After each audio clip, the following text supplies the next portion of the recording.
Saya mulai dari yang mundur, yang akreditasi dulu. Memang akreditasi itu kalau dilihat Borang itu melihat prodi itu suatu institusi yang besar, yang powerful, karena di situ harus ada Renstra, kemudian ada SDM, ada penelitian, ada pengabdian pada masyarakat selain pendidikan. Kemudian juga harus ada kerjasama. Ya. Prodi itu adalah suatu yang besar.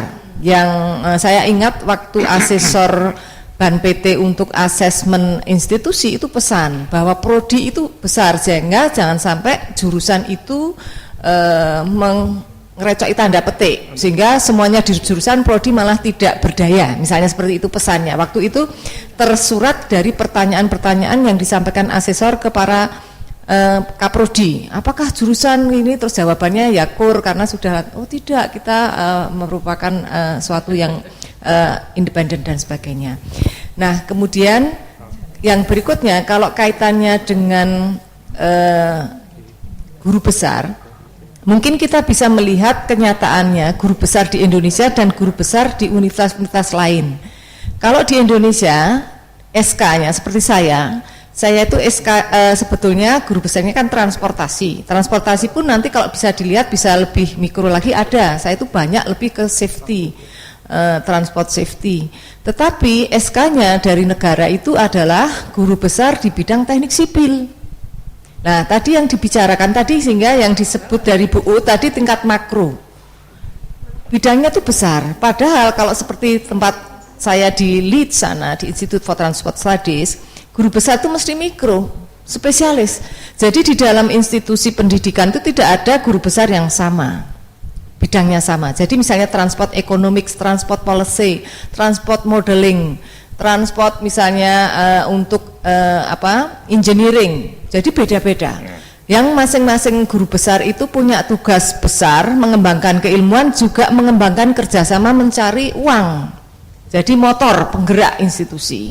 Itu yang beda, sehingga di tingkat makro itu, sehingga kalau kita bicarakan nanti profesor di bidang hukum ini, judulnya nanti nggak bakal hukum kesehatan, selama seperti sekarang sistemnya.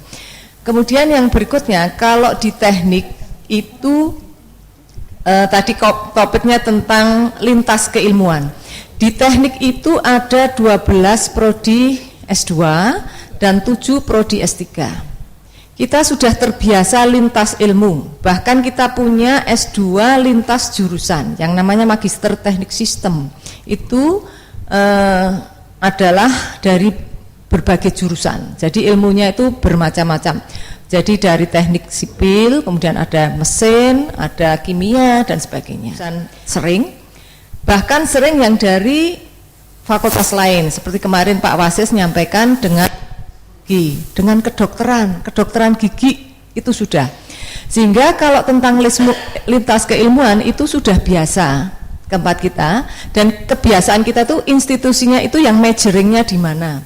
Jadi kalau majoringnya di teknik itu ya di teknik, kalau majoringnya misalnya di kedokteran. Tapi saya memang masih ingat waktu itu saya di Senat, kemudian juga sempat di pasca yang namanya badan lupa saya, BPS 1, yang waktu itu agak seru, itu tentang hukum kesehatan memang waktu itu. Tapi akhirnya terus dihukum, dianggap majoringnya di sana. Nah, kalau kaitannya dengan dosen, memang perlu diusulkan untuk linearitas itu. Kalau memang tujuannya bahwa jangan sampai seseorang itu tidak punya ilmu yang jadi menggak-menggok, itu memang penting, tetapi jangan sampai ilmu yang terus berkembang dan harus ada guru besarnya menjadi tidak ada, karena orang takut mengembangkan keilmuan itu. Dan itu banyak sekali yang misalnya arsitektur rumah sakit misalnya, lah itu mungkin bayangannya kalau dengan model sekarang ya mestinya ada guru besar arsitektur, tetapi dia ahli bagaimana merancang rumah sakit yang baik. Kemudian kerjasamanya mungkin juga dengan kedokteran, mungkin juga dengan sipil yang penyihatan dan kimia, mungkin pengolahan limbah dan sebagainya. Tapi dia arsitek, tapi ya sulit ya, harus banyak ini dan penelitiannya banyak.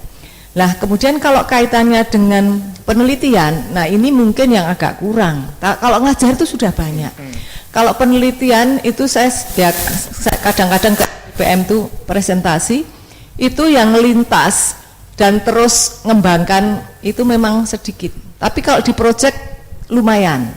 Misalnya ya pemerintah daerah ngundang, misalnya kemarin ya gubernur ngajak PU, kemudian dari arsitektur, ada transportasi, ada budaya, itu sering. Kemudian di DRD itu sering.